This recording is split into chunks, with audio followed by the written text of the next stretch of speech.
Bakit? Ano ba sakit ni Vince? Sakit?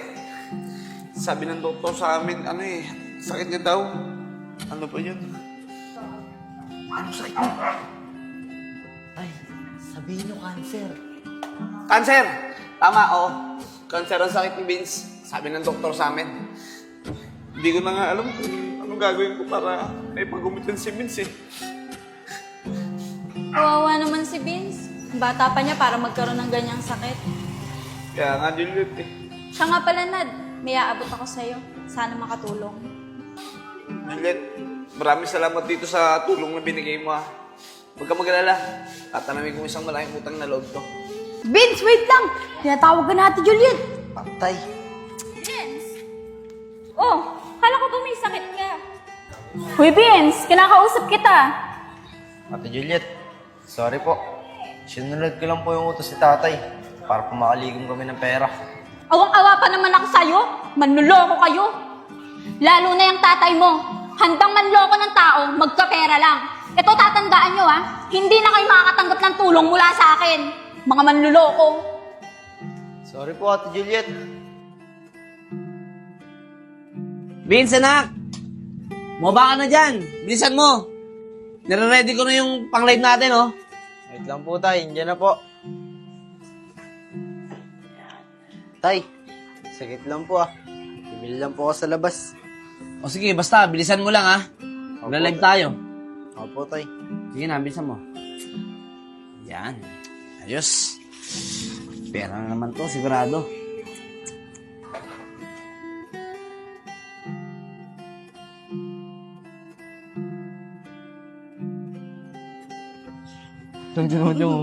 Ayun, buti na lang. Si Grace ko, tsaka si Enjong. Grace ko, kaya Enjong. Oh, Vince, ba't ang aga mo? Di ba kayo magla-live ng tatay mo? Magda-live. Kaya lang, Kuya Isko, tinakasan ko si tatay. Nakukonsensya na kasi ako sa mga niloloko niya para lang magkapera. Oh, bakit naman Vince?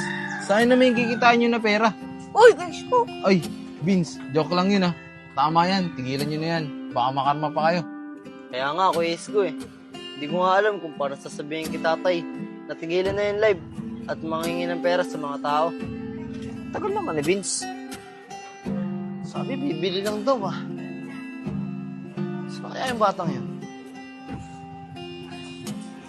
Vince, pag-usapan mo na ng tatay mo.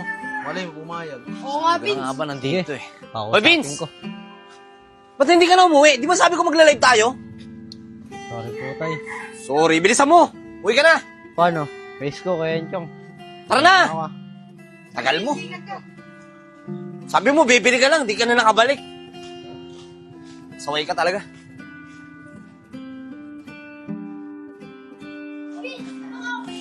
Saway ka talaga. Sinabihan na kita kanina. Tumambay ka pa talaga. Tay, tigilan na po natin itong pagda-live. Nakukonsensya na po kasi ako Nakukonsensya? Vince, naririnig mo ba yung sinasabi mo? Tay, nakita po kasi ako ni Ate Juliet kahapon. Sabi niya po, sinungaling daw po tayo. Kasi po, nagbigay daw po siya ng tulong sa atin. Pero wala naman daw po ang sakit. Galit na galit po siya kahapon, tay. Ano ko ba, Vince? Mas iintindihin mo pa ba yung ibang tao kaysa sa alam ng sikmura natin? Ang importante ngayon, kumikita tayo sa pagla-live natin. At nakakaraos tayo sa araw-araw natin. Bilisan mo! Pumesto ka na, magla-live na tayo. Sige po, tay. Ano kasi iniisip mo eh?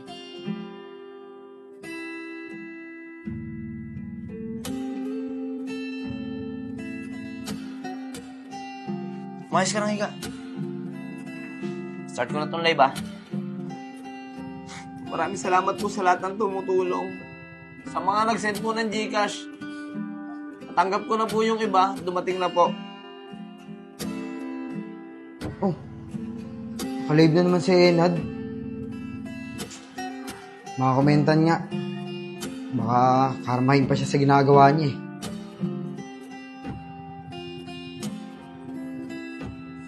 Ito si Joseph to Huwag po kayo maniniwala dyan sa sinasabi ng Joseph. Sinisiraan po kami yan. Totoo po may sakit tong anak ko. Naghihirap po talaga kami. Hindi naman po ako magla-live ng ganito kung hindi namin kailangan ng tulong niyo.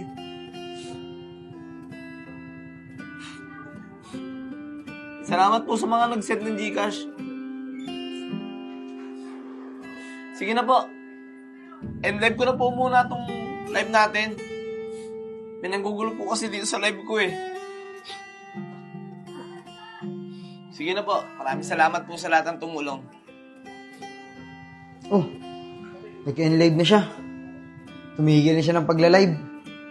Tama yan. Sana, matauhan na siya. At lumaban na siya ng patas.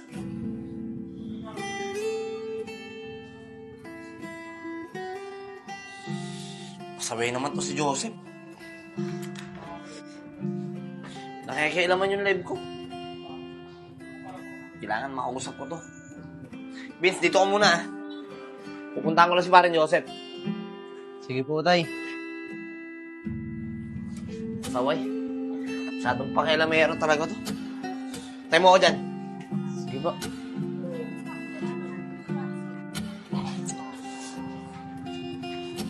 Uy, Nad, saan Pare. pupunta?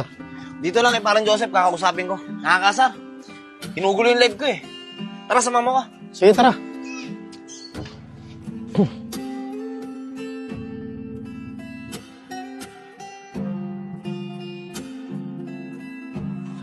Tara, pare.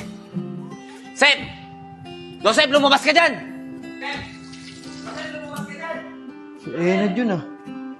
Bakit kaya? Joseph, lumabas ka dyan! Oh, bakit Enad? Ba't ba masyado kang pakialamero? Bakit nag-comment ka dun sa live ko, ha? Enad, tama lang naman yung ginawa ko ah. Concern lang ako sa'yo.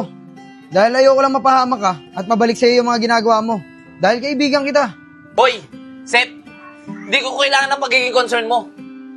Ang gusto ko, huwag mo akong pakialaman. Dahil dito ako kumikita ng pera eh. At kung hindi mo gusto yung ginagawa ko, mas mabuti pa na ngayon pa lang, tuldukan na natin yung pagiging magkaibigan natin. At huwag mo na rin akong pakikialaman. O sige Nad, kung yan ang gusto mo, ikaw ang bahala. Hindi na kita pakikialaman. Pero sana Nad, maisip mo na mali ang ginagawa mo. Mabuti naman, Sep. At nagkakaintindihan tayo. Saka isa pa, kung mali man yung ginagawa ko, wala ka nang pakialam doon. Kasalanan ko na yun. Tara, Evin. Sado kang pakialamero.